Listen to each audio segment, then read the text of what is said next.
Hello, everyone. Thank you for joining our webinar today. We are so excited to have you all here with us. My name is Nadia Bawanji. I'm a program lead with Data and Planning branch at Health Workforce Canada. Health Workforce Canada is a virtual organization, and we recognize that we all work, live, and play on the traditional territories of many nations. Today, I would like to acknowledge that the land I'm calling from is the traditional territory of many nations, including the Mississaugas of the Credits, the Anishinaabe, the Chippewa, the Haudenosaunee, and the Wenda peoples, and is now home to many diverse First Nations, Inuit, and Métis peoples.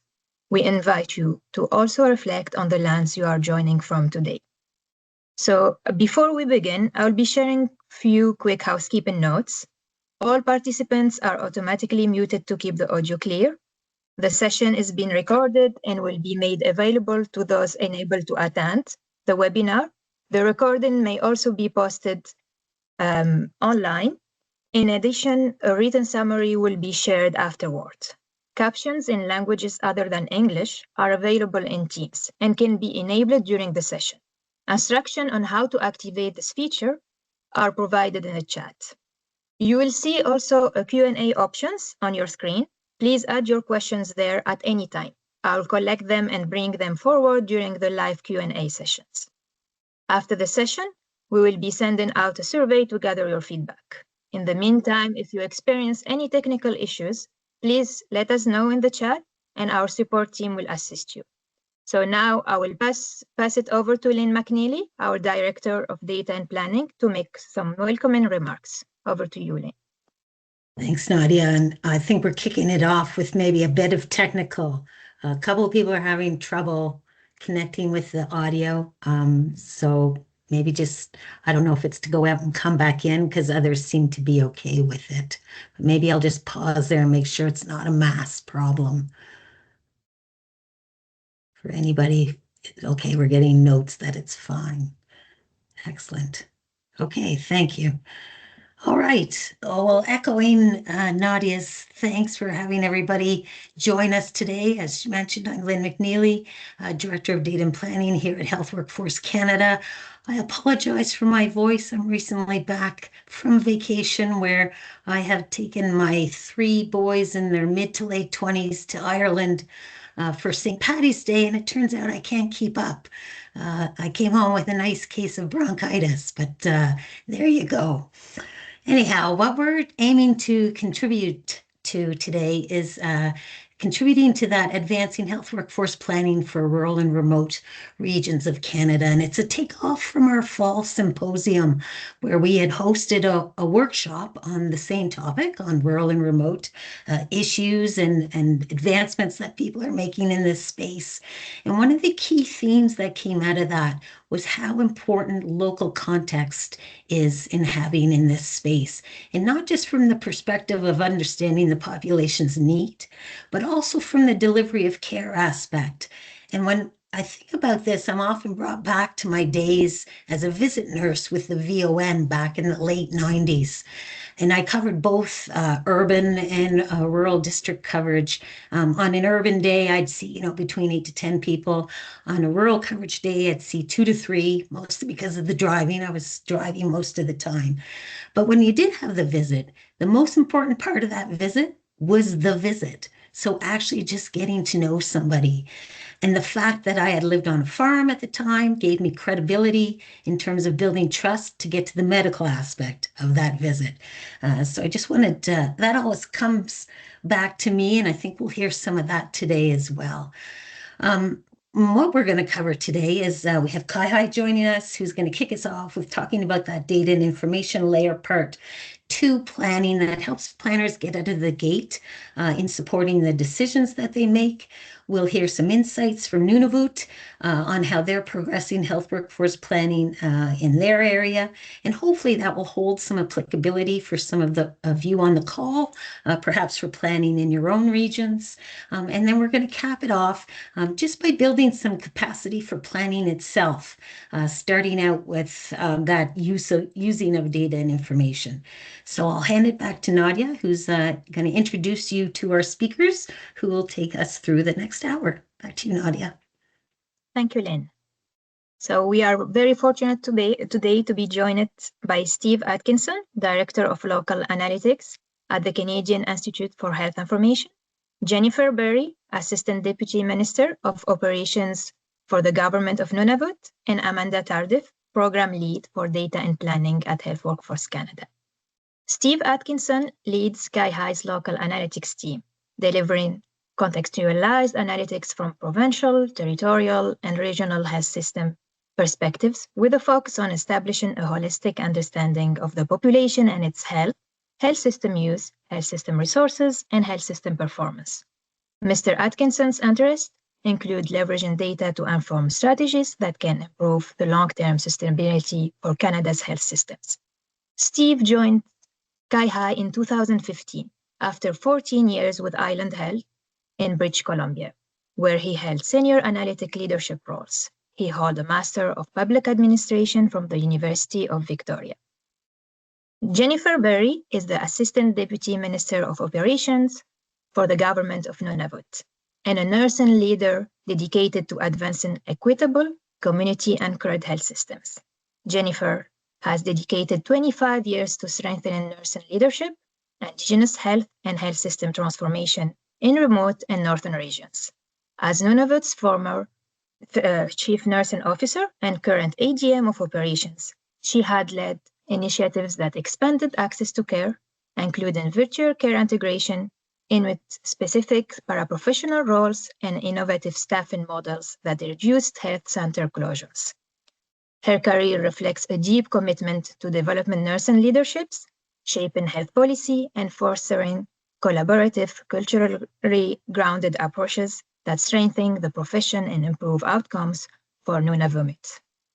Amanda Tardif is a program lead at Health Workforce Canada, where she leads development of user-informed pan-Canadian dashboards that support greater access to and usability of Canada's vast health workforce data. Previously, she worked on the Health Workforce Information team at CIHI, leading the development of various analytical reports and interactive tools. She also holds a Master in Neuroscience with a focus on social cognition. We are very fortunate to have their insight today. I will now invite our speakers to begin their presentation. Over to you, Steve.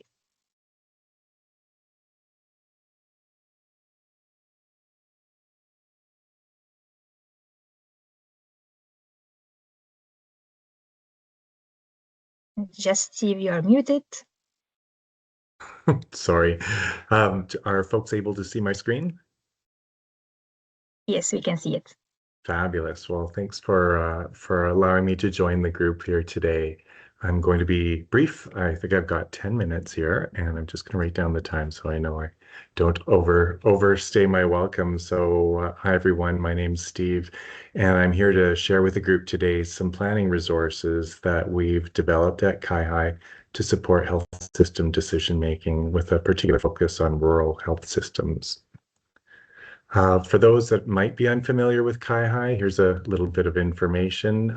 And if you're not familiar and would like to get to know us better, do feel free to reach out to me. I'd be really pleased to place you in touch with your local client affairs manager. They serve as our interface between our health systems and CIHI more broadly. I wanted to start today by just sharing some of the health system inputs that I've learned about while being a health system planner. I was usually the person around the planning table who would bring the data to the discussion, but I think it's really helpful to just sort of contextualize the fact that the data isn't the only voice at the health system decision-making table, and that all of these other factors each play a role, and together they help influence change. And so I find this a really helpful reference just to keep in mind that sometimes, even though the data might be telling us, oh, you must turn left, sometimes all of the other forces are telling an organization, that sounds great data, but because of all of this, we can't turn left right now. Or if we turn left, we're going to do it very, very slowly. So I just offer that as a little thought model. As well as this, CIHI hosts a rural advisory group, and that rural advisory group helped inform the two tools that I'll share with you next. Through conversations that we've had with this group over the years, they've all raised challenges about health human resource planning in rural contexts. And so I put together this slide on just some of the considerations that have been raised around that table. Whoops, as well. Sorry, I need to go back if I can. Have been raised around that table. And I know there's a lot on this slide. And although they're not all necessarily solely relevant to rural contexts, you might see some things here that are also relevant in urban contexts. What we would hear time and again is that solutions that work for urban contexts don't necessarily transmit quite readily to the rural context. And in part, it's because there's a lot of variation within rural that's important for us to be mindful of. And so I'd like to introduce to you CIHI's Rural Health Systems model. And this is a model that we created based on conversations with that advisory group who wanted our assistance with helping to understand variations across rural regions and rural communities on population health, health system use, and health system performance.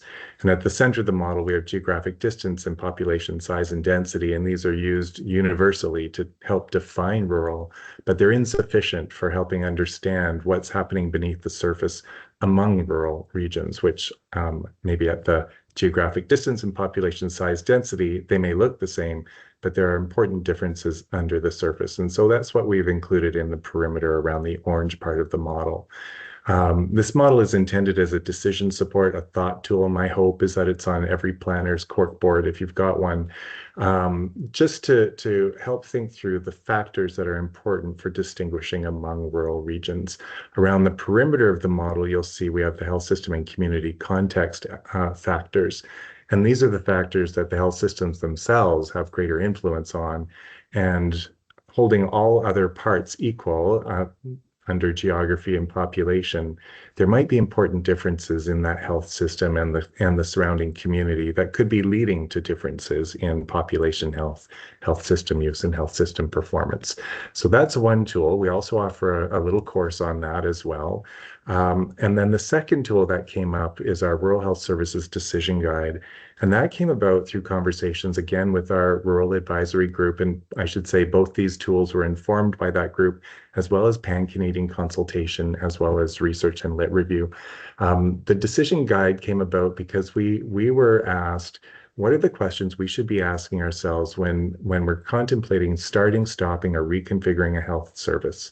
And so we thought, well, we can support with that, but let's put it in a broader model. And so you'll see this model, this is just the figure, but there's obviously a lot more literature online that steps through these 5 steps that are intended to, in a very thoughtful and succinct way, step a decision maker through a decision process. Oftentimes in rural contexts, health system decision makers may be working on own.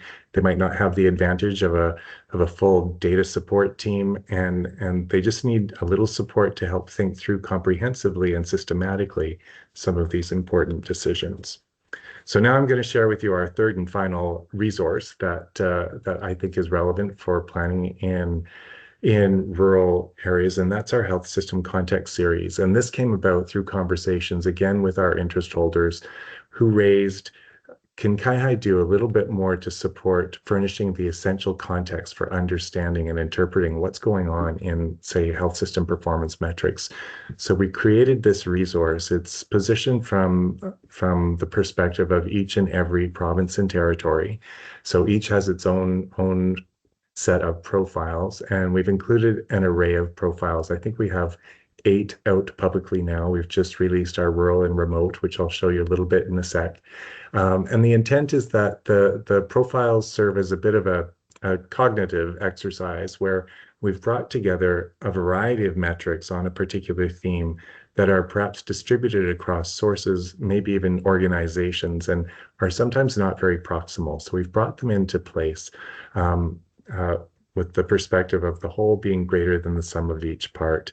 And so the intention here is that the user is able to triangulate among metrics that are included here.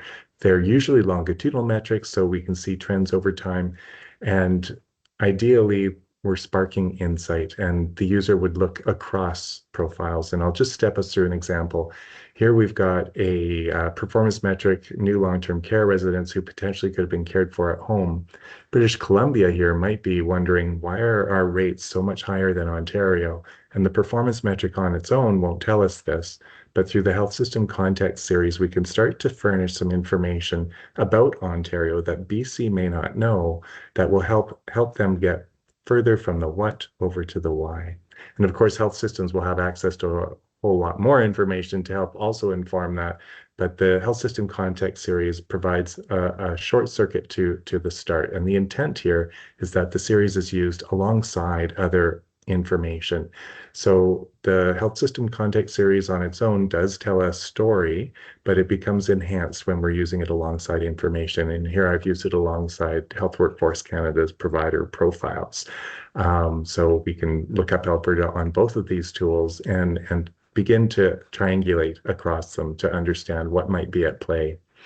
Here I'm showing our rural and remote profile for Alberta. And although I'm showing just the first page, there are subsequent pages with notes and sources and links that will take you right to the information as well. Upon request, we can provide the underlying data to these. We've intentionally made this both in HTML and PDF format because we learned that our decision makers like being able to mark things up, send things around, and use these as a discussion product.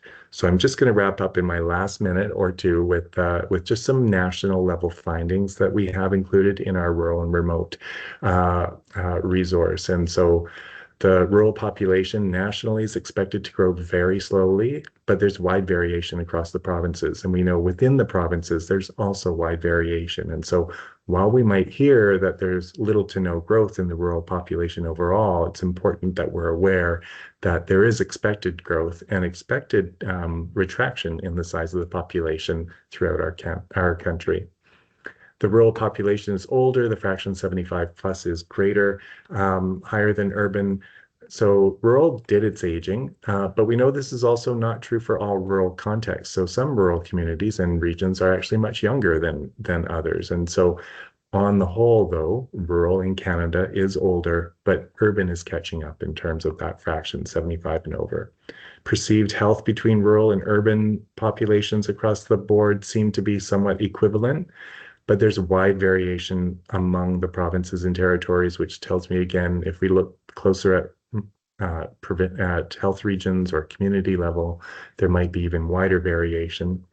Rural hospital bed rates per population are lower than urban hospital bed rates, and that makes sense. Urban centers are typically our provincial referral centers, and so that's where you'll get your specialized care. So the beds available in rural contexts are fewer per population, but rural residents use hospital more. So hospitalization rates for rural populations are higher than urban, and this is true in every jurisdiction. And when I've done analysis at the health region level and community level, it still has held true. And so that's really important to be keeping in mind, that hospitalizations may be a lot higher in urban context or rural contexts because there are fewer alternative options than hospital in some of these communities. And our last fun fact from our rural remote profile is rural family physician rate has increased since 2004, so that's good news. And the latest year shows that jurisdictions are widely varied here as well. And we know that over this time, the population has grown a little bit. And so the actual number of physicians may have increased only a bit, and we maybe still see that, the population has decreased a little bit. So we might be seeing that rate has increased as a result of a declining population in some areas. So I'll leave you with that. We've got an up next profile on physician workforce coming out, and I'd encourage you to check out the Health System Context Series. And my contact information is here. If anyone would like to get in touch, we'd be pleased to work with you. Thank you, Steve, for sharing your insights. So next, we'll proceed to Jennifer's presentation, after which the session will be open for questions, and attendees are invited to submit questions via the Q&A box. Over to you, Jennifer. Great, thank you. Unusakut, good afternoon, everyone. Before diving in, I do want to acknowledge and thank Health Workforce Canada for creating space for this important conversation. And I'm joining you from Iqaluit Nunavut, which is a territory where remoteness, extreme geography, and chronic shortages require us to think differently about how we plan, deploy, and sustain our health workforce. Next slide, please. So I'll briefly set our context for those who may not be familiar with Nunavut. Nunavut's health system operates across 3 time zones, 25 remote fly-in communities, and accesses specialist and tertiary care in 3 other provinces and 1 territory outside of Nunavut. And it is a territory where distance, travel constraints, and limited local training options make workforce planning uniquely challenging in comparison to urban centers in Canada. We also rely heavily on staff from the South while holding a strong commitment to Inuit employment and culturally informed care. So as such, traditional workforce planning tools, especially those that are built for large urban systems, they just simply don't fit our reality. They often assume stable supply, predictable demand, and access to training pipelines. And none of that actually holds true for Nunavut. So we need tools that work with our limited data, reflect Inuit Qayumatakanit, which is Inuit knowledge and community voice, but also support small teams, broad scopes, adapt quickly to our shortages and turnovers, and help us build Inuit employment pathways.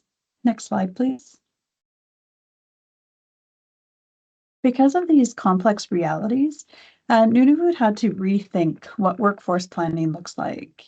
Today, I'll share 2 complementary approaches we currently have underway. So they're not quite at the finish line yet.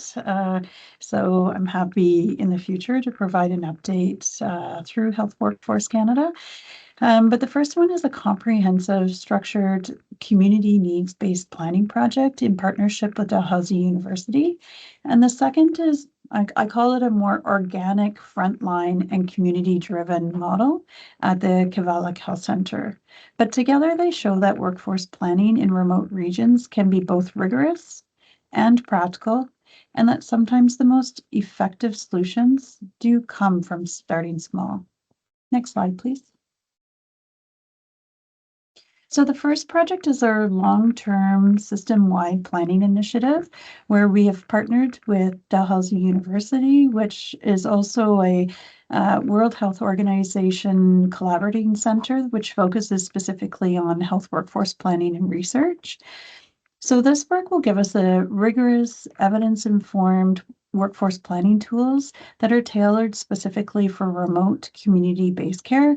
Because also I should have mentioned in our context that in our 25 communities, 24 out of the 25 communities, all healthcare happens in a one-stop shop at our community health centers, and our only hospital in territory is located in Iqaluit.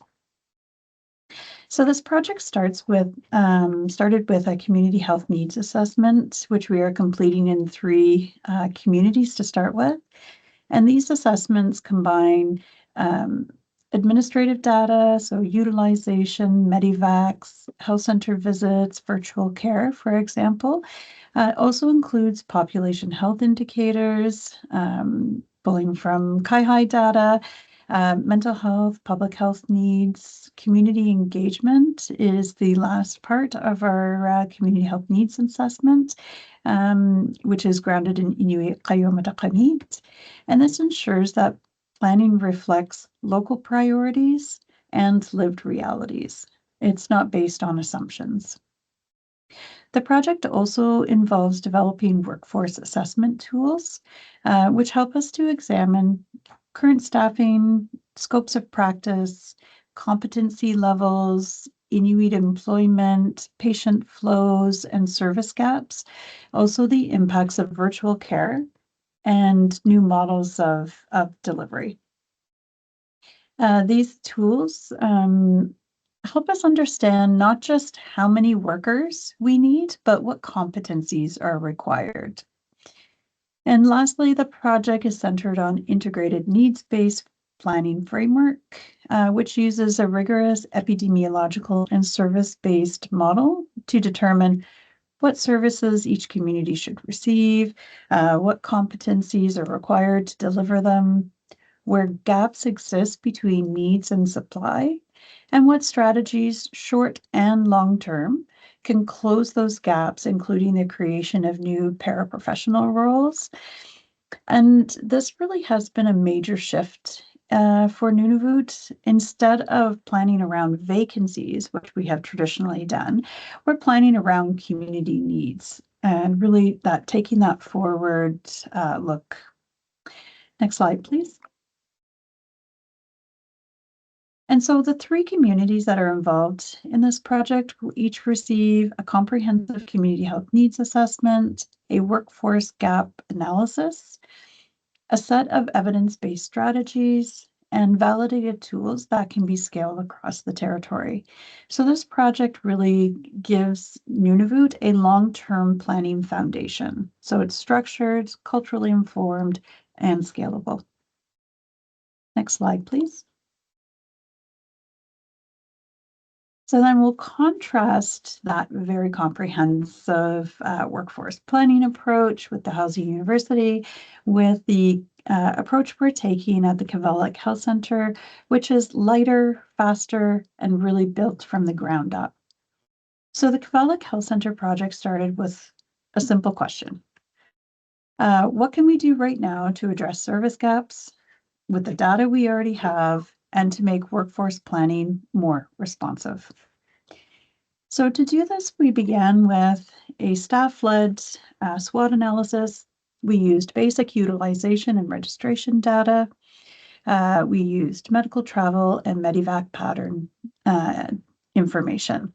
And this gave us a real-time picture of pressures and opportunities without having to wait for, quote unquote, the perfect data. Next slide, please.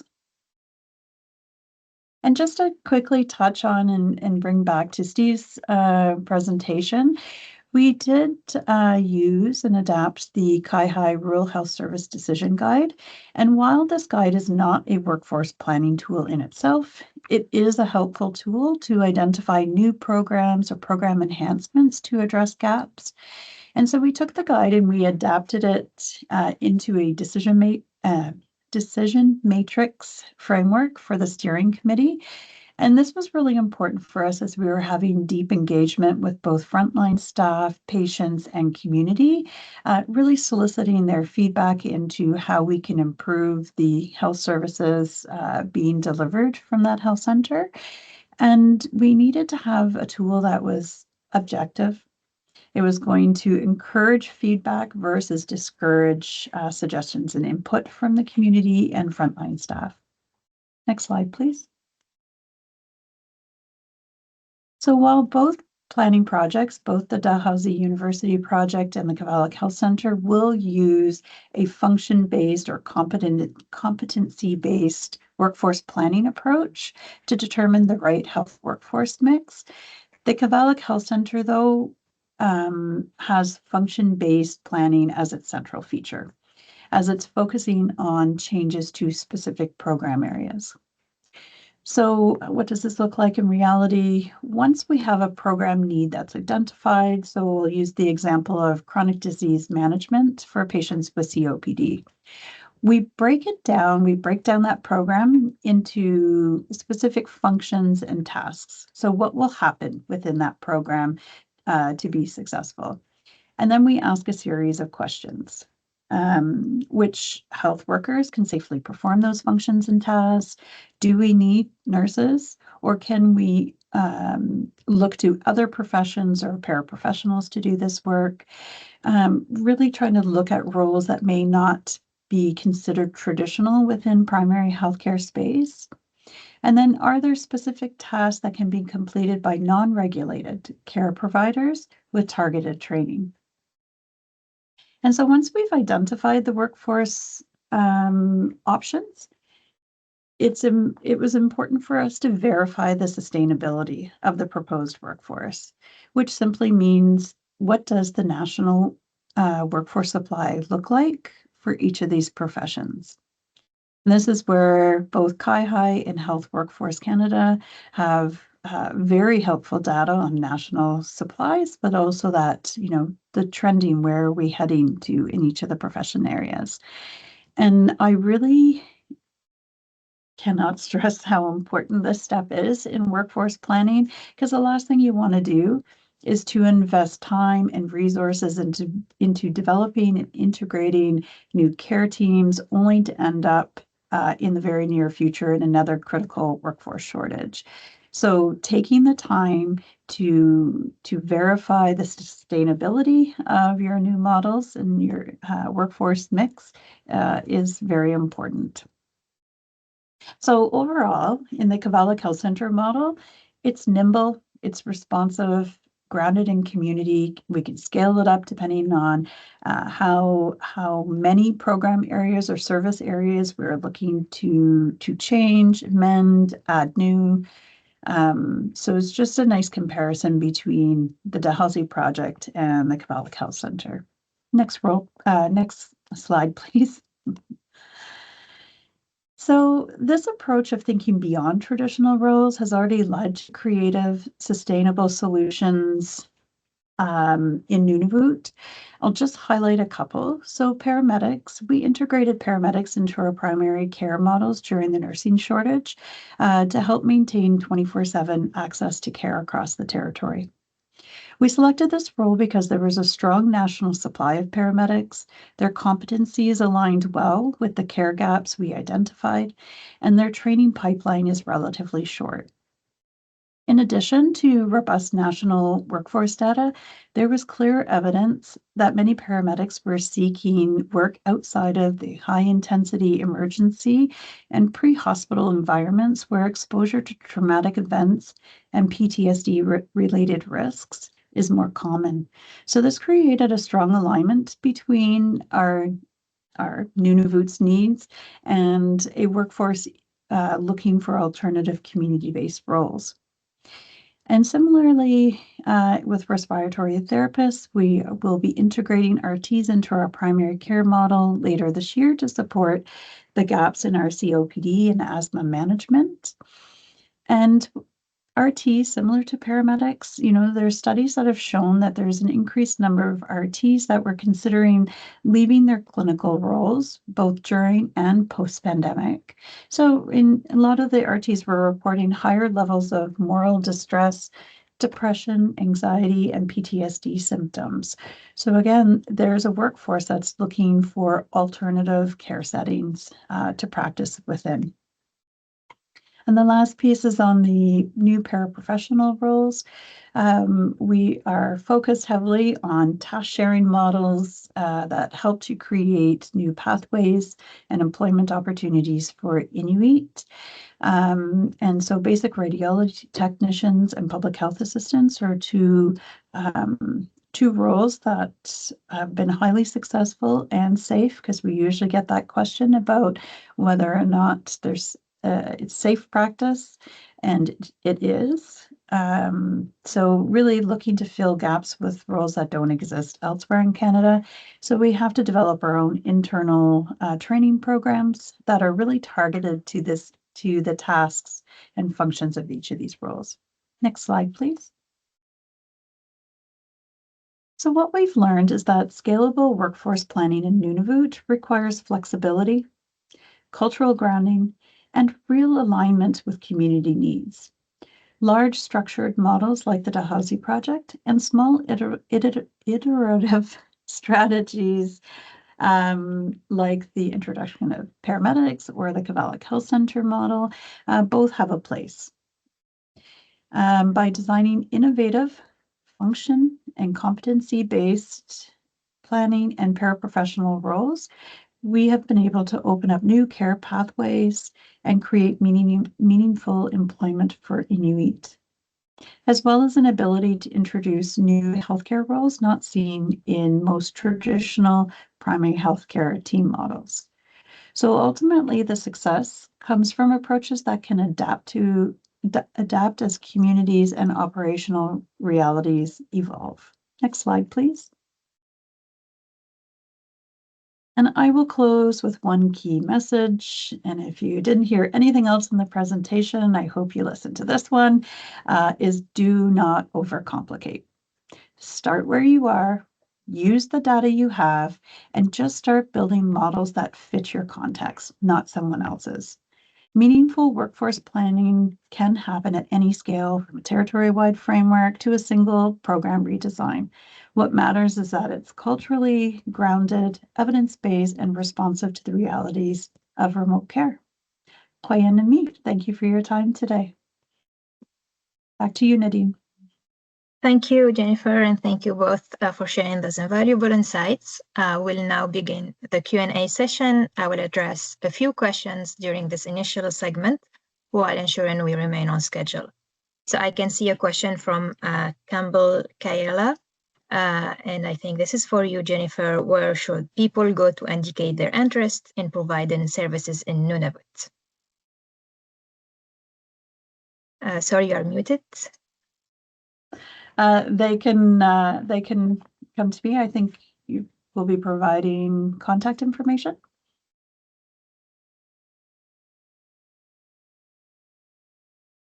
Can move to the next. So from Ken Ranart, has there been issues integrating paraprofessionals with unions that you can speak to how those changes were implemented? We have not, in Nunavut, we haven't had issues integrating professionals with unions, but we're also unique in Nunavut. We only have one union. So nurses, RTs, lab techs are all in the same union. So different context here. Thank you, Jennifer. And I can see Donna raising. I can now, from my team, can we allow Donna to ask the question?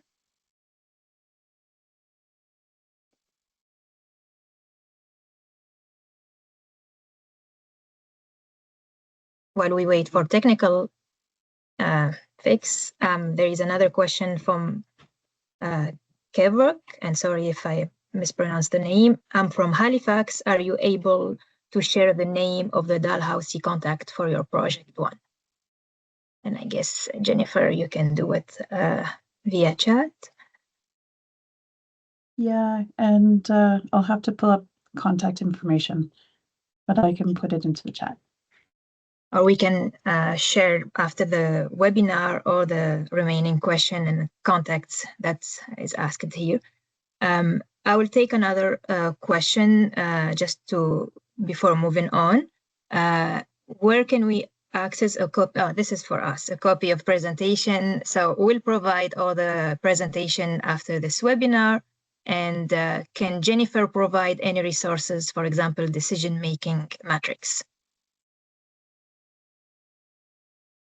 Yeah, it's again, it's based on CIHI's Rural Health Services Guide, and I'm happy to provide kind of, it has a bit, we've written it out in a bit of a facilitator guide, so our teams are able to understand how to integrate the CIHI guide into the decision.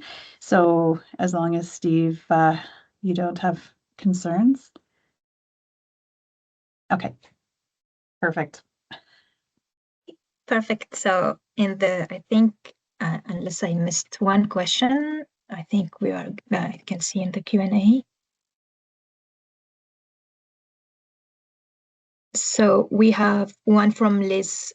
Thank you to both presenters for such pragmatic and thoughtful presentation. In areas where there are competing priorities with health, human resources planning, and very finite resources, has there been any particular strategies used to identify which shortest to tackle first if the community need is similar?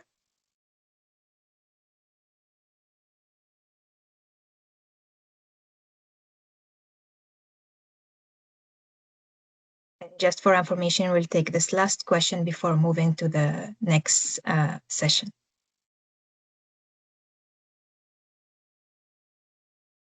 Sorry, I missed it. Was that for me, Nadia? I think it's for both. Could you repeat the question, please? Yes, sure. In areas where there are competing priorities with health human resource planning and very finite resources, has there been any particular strategies used to identify which shortage to tackle first if the community need is similar? It's an interesting challenge.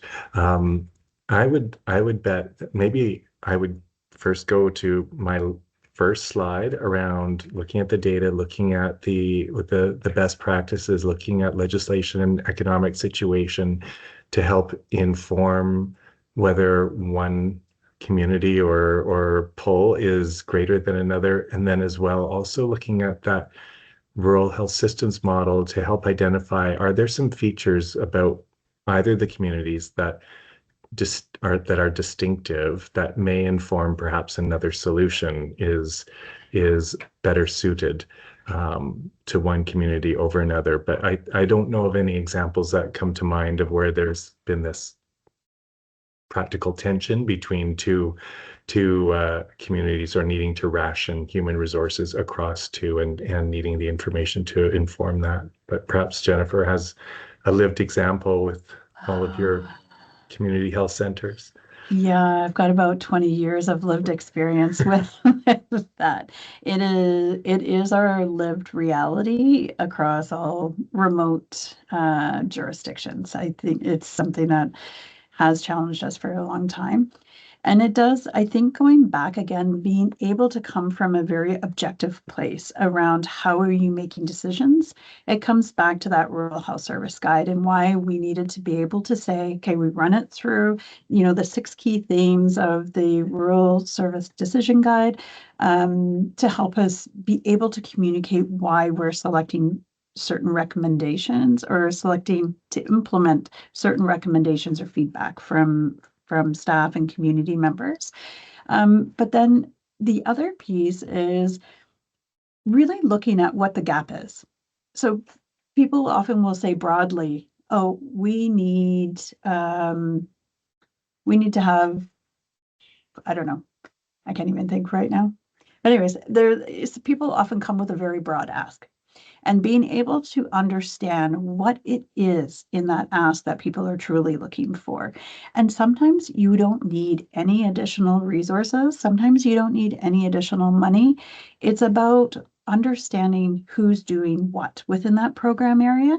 And really, sometimes you have duplication of functions and roles, and then you have a gap in some of them. And this is where the work we're doing with Dalhousie on identifying where those gaps are in the individual roles has been incredibly eye-opening and helpful.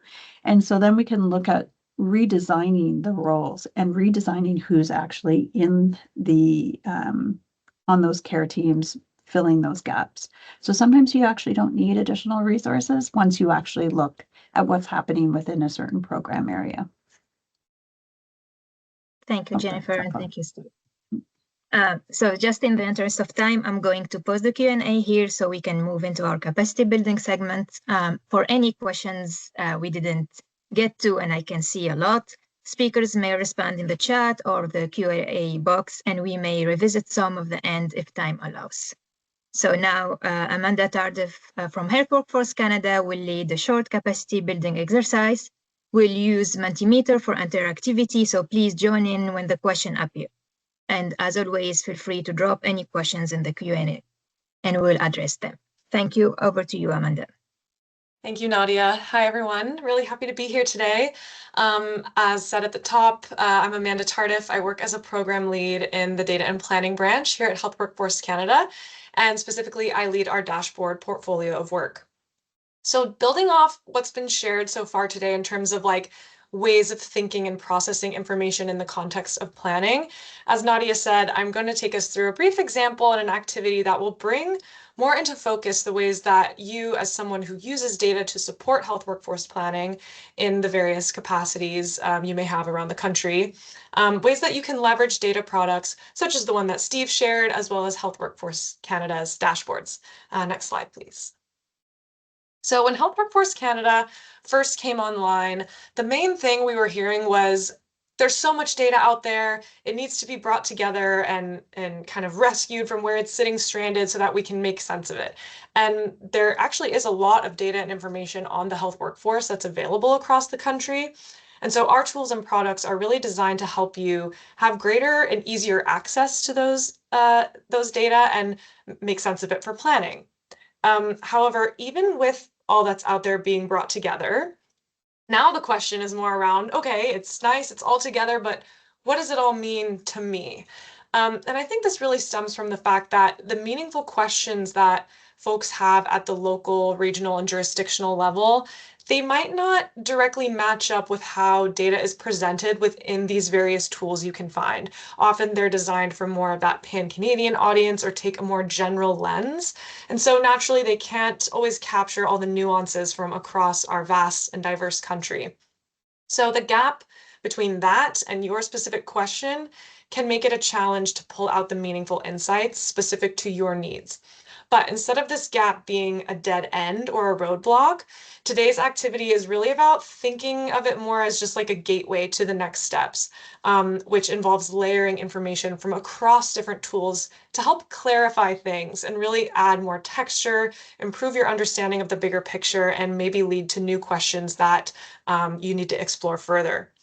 So hope that sounds nice in theory, hopefully, but to actually get into what this looks like in practice, that's what the activity will be around. So we'll have a kind of a planning question scenario, and we'll look at some baseline data from CIHI's Health System Context Series and Health Workforce Canada dashboards, and then we'll brainstorm on what other types of data need to be layered over that to answer the planning question. So let's jump in. If we go to the next slide, please. All right, so in this scenario, you work in the health workforce planning branch in Alberta in the Ministry of Health, and your team is trying to understand if recent initiatives for recruitment of internationally educated nurses, or IENs, to rural areas have been effective. And if they have, whether any increase that you've seen in the supply of IENs is translating to better access and outcomes for patients in those rural areas. And then based on what you find, you are tasked with providing some recommendations around that. So it's a big question, a lot to unpack. And in this scenario, you're newer to the department, you know about some internal databases that you can use, but your team's analytical capacity is quite limited. You have a lot on your plate, and you're kind of looking for things that you can quickly leverage to get started. So what do? First, you start Googling. So when you do that, you find this first chart from the CIHI Health System Context Series on the nursing workforce. Great place to start to get an overview. And you see from here that there's been a pretty large uptick in the overall presence of IENs in Alberta in recent years. So that seems like a good start for the information you need to gather, but you're interested in rural areas, so you keep on digging. And then you find this chart from Health Workforce Canada's Internationally Educated Health Professionals dashboard. And you see the nursing supply actually broken down by geography as well as where they were educated. So brings into view some of the pieces that you need. And you actually see that it's the domestically educated nurses who are slightly more likely to be working in rural and remote areas. So that top bar there, the lighter blue section.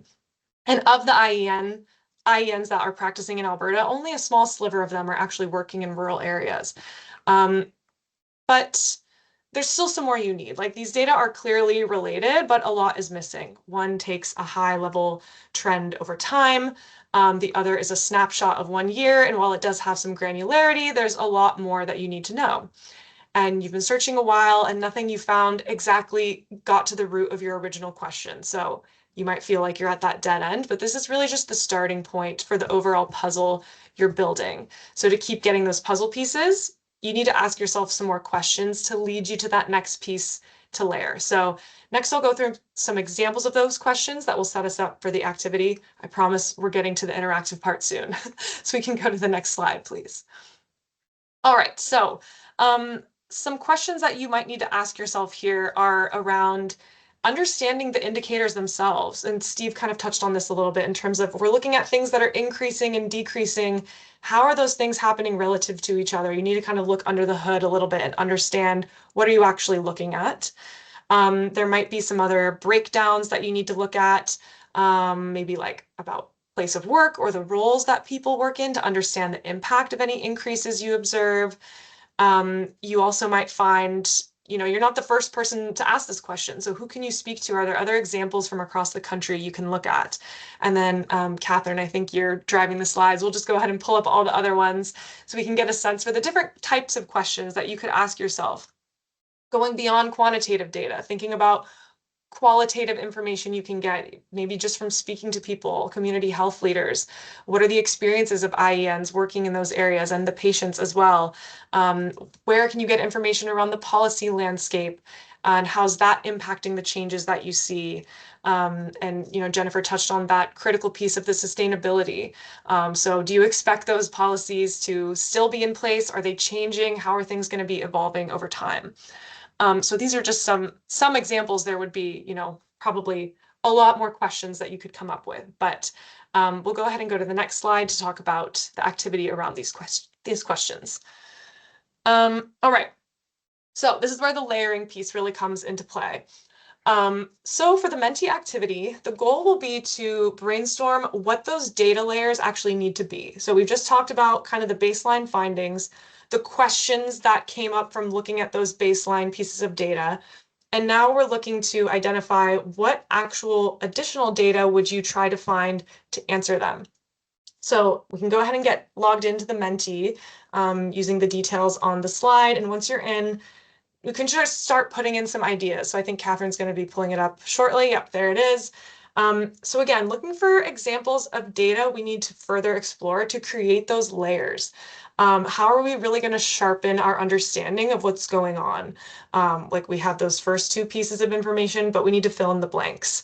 I really liked from Steve's slides, the picture of kind of those little honeycombs that come together and they create that bigger picture. Those are some examples that we might think about of what type of data would we need to look for. All right, okay, things are coming in. Arrival rates for new recruits. Yes, exactly. So how things might be increasing, but we need to look a little more granular. How is that happening over time? More granularly on the time scale of things so that we can better connect that maybe to other pieces of data. Patient outcomes, absolutely. This is one I'm really glad to see that one on there. Like the original question was around outcomes, right? So if we find the workforce information, what types of outcomes data actually needs to be paired with that to really derive that insight that you're looking for. The policy, exactly. I'll do a little plug for the Health Workforce Canada policy tracker, a good spot to start looking to investigate and find some of those things. Incentives being offered, yes. Training and support, yes, for sure. Like people might be getting recruited to those areas, but how are they doing once they're there? Are they feeling integrated? Do they have the tools that they need to practice in those regions? Program uptake, retention rates, for sure. Recruitment is only one piece of the puzzle. Maybe if you didn't look at that bigger picture, you could see, oh, that's great. We're doing great on recruitment, but then it just drops off immediately. And that really connects back into that training and support piece as well. So you can see how those puzzle pieces really have to fit together and they'll start to sharpen the understanding that we have. Yes. Okay, this is great. There's lots of engagement. Love to see all of these suggestions. And as you're thinking about these, you probably, might be coming to the realization that there's not going to be one source of data out there that will 100% answer any question, and that's okay, and probably the likely scenario that you'll run into. And thinking about the ways that Steve and Jennifer really highlighted, not all rural communities are the same. There are a lot of different challenges that can show up in complex ways. So in practice, your specific layering questions will probably be centered around what data you need to actually unpack those specific challenges. Okay, we've got a lot of interaction there, so that's great. These are all really excellent suggestions. Thank you so much, everyone, for your participation. We have one short slide just to kind of wrap everything up, and then we'll have another opportunity for questions, and then Lynn will close us up on the webinar. So just to kind of, I guess, put a pin in the activity. What we've gone over just there really quickly is really just kind of the first step in this whole process. Of course, once you identify those data sources, you got to go and find them, make sense of them. And once you've found some information, that's really where your local expertise and knowledge is going to come into play. What did the data tell you? Did it actually align with what you found?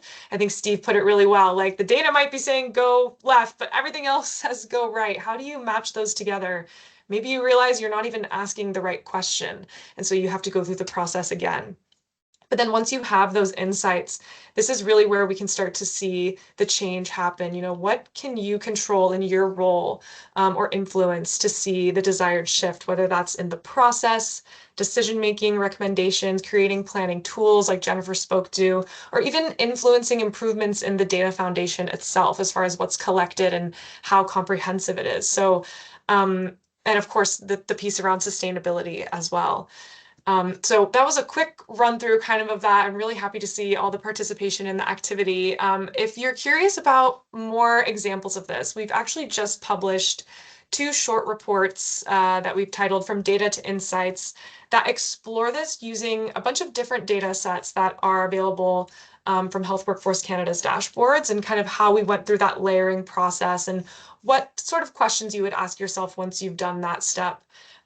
So there's one on primary care and one on health worker wellness, so definitely encourage you to check those out. And then also another plug, do stay tuned for later this year. We're planning some more focused workshops around this process to explore in more detail, and we'll talk a little bit more about how to leverage Health Workforce Canada's full suite of planning tools, data and planning tools that we've developed. So yeah, how you can kind of integrate them within that process to support you. So yeah, that's all I had. I'm happy to answer any questions. I know we just have a few minutes, so I can definitely answer them in writing later. And yeah, thank you so much. Thank you, Amanda. And given the time, I might take one question before wrapping up. And please ensure that all your question will be addressed in written. I'll make sure that you receive an email as a follow-up with all the answers from our guest speakers. So just checking if there is any question. So in the meantime, I think it's not for you, but we'll take one for Steve. What has the experience been gathering data to display your analytics shared from Alberta? Okay, yeah, I did see that question. So the information that we've selected for the Health System Context Series was based on data availability. It's predominantly from CIHI and Statistics Canada, and we run the metrics. They're usually pre-published data. We're trying to do a bit of a remix to bring these disparate elements of information closer together for users, as well as to link them right to the source. So we do vet them for viability, robustness, that type of thing, as well as for together, do they share a story that is greater than only the sum of the parts? So we're also looking at, do they complement each other? Do they show something that might be at odds with each other, so that the information becomes a little more rich and contemplative for the end user? I hope that answers your question. Thank you, Steve. So I'll give now the floor to Lynn for the closing remarks. There, you have to listen to my voice for the last minute, but just very quickly, really want to thank Steve, Jennifer, and Amanda for joining us today, imparting your knowledge on us. We very much focused, or not very much, we talked a bit about the data and information, that layering process. Jennifer, you showed how you've actually been doing that in Nunavut. And we, as an organization, are going to continue with this topic into next fiscal year as a priority area for us. We've hired a new director, Jennifer Galvin. I don't know if she can turn her camera on. I know she's joining us today. She's our Director of Partnerships and Priority Initiatives.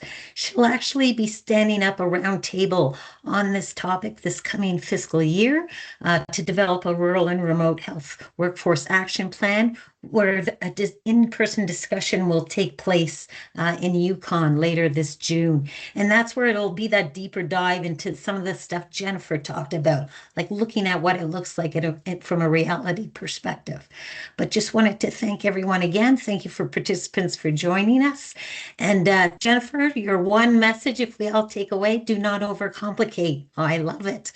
Sometimes doing the simplest thing is the hardest thing to do because we're, as humans, want to add so much to it. But I think that's a fine statement for us to end the session on. So thank you, everybody. Enjoy the rest of your week. Take care. Bye now. Thanks, everyone. Thank you so much.